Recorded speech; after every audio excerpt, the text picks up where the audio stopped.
মানুষের বিশ্বাস একটা পূর্ণ আত্মার বহিঃপ্রকাশ। বিশ্বাস আছে বলেই মানুষ আমাদের মতো দেশে মানুষ এখনো টিকে আছে।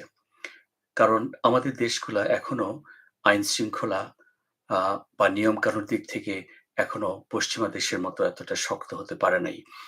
যে যতদিন তা না হবে ততদিন বিশ্বাসের উপর আমাদের অনেকাংশেই নির্ভর করতে হবে। তাই এই মুহূর্তে সরকার সেনাবাহিনীকে তার ম্যাজিস্ট্রেসি ক্ষমতা দিয়েছে আগামী ২ মাসের জন্য। এটা কি সঠিক হয়েছে না ভুল হয়েছে? এই প্রসঙ্গেও আ এখন একটা আম সবার কাছে একটা বিষয়বস্তু হয়ে দাঁড়িয়েছে যেটা অত্যন্ত বিতর্কিত অধ্যায়। এর মধ্যে আমার মনে হয় যে অধিকাংশ মানুষই বিশ্বাস করছেন যে কাজটা ঠিক হয়েছে। কারণ দেশ এখন যে অবস্থাতে আছে, ১ মাসের উপরেই স্বাধীনতা নতুন স্বাধীনতার রূপ পেয়েছে। এখন পর্যন্ত আইন-শৃঙ্খলা আ ফিরে আসে নাই অথবা আইন-শৃঙ্খলা রক্ষার কাজে যারা নিয়োজিত তারা এতটা উৎসাহিত হচ্ছে না। কারণ কার কখন চাকরি চলে যায়, কার কখন ডিমোশন হয়, তারা এই আতঙ্কে এখনো বিরাজ করছেন। তাছাড়া চারদিকে এখন অন্যায়, অবিচার বেড়ে চলছে। যারা বিরোধী দলে ছিল, তারা এখন সুযোগ নেওয়ার চেষ্টা করছে। যারা আ প্রাক্তন আম ক্ষমতায় ছিল, তাদের যেসব আ উম বাহিনী এখনো আ লুকিয়ে আছে আনাচে-কানাচে, তারা সক্রিয় হওয়ার চেষ্টা করছে।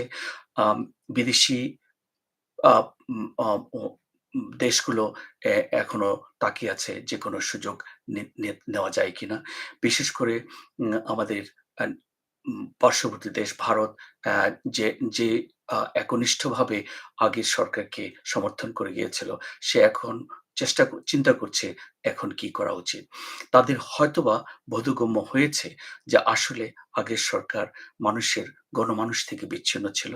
তাদের উপর মানুষের আস্থা ছিল না। এবং তারই পরিণামে এই স্বাধীনতা আমরা পেয়েছি।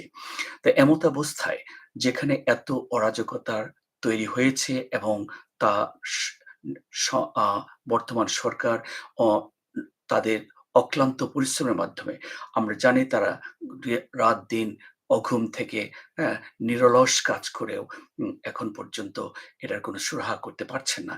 এমতাবস্থায় এই সেনাবাহিনীর হাতে ম্যাজিস্ট্রেসি ক্ষমতা দেওয়াটা অনেকেই মনে করেন সঠিক হয়েছে। আর কথা হলো যে সেনাবাহিনীকে বিশ্বাস করা যায় কিনা? তো বাংলাদেশে যে দেশটার মধ্যে বিশ্বাসের ভঙ্গ বিশ্বাস ভঙ্গ হওয়াটা একটা রীতি, সেখানে এমন একটা রিস্ক নেওয়া ঠিক হয়েছে কিনা?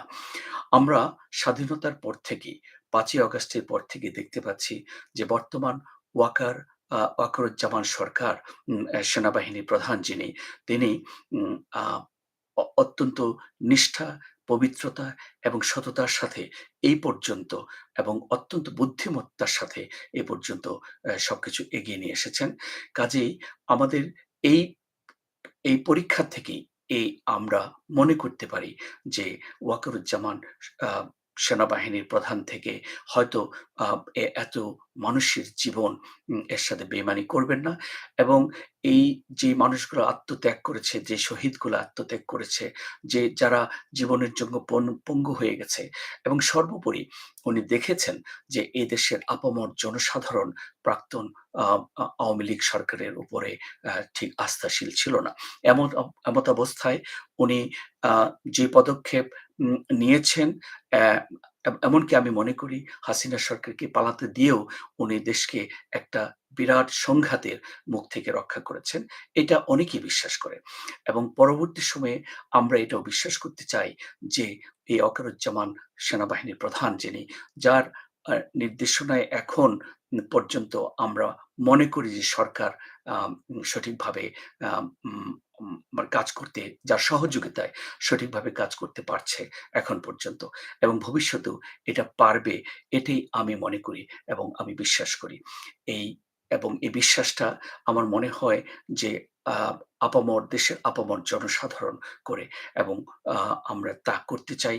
আল্লাহর উপর ভরসা, সেনাবাহিনীর উপর ভরসা এবং উম আ আমরা আমাদের এই বর্তমান সরকারের উপর ভরসা রেখে আমরা সাধারণ জনগণ আমরা অ এগিয়ে যেতে চাই বর্তমান সিদ্ধান্তকে সপক্ষে রেখেই।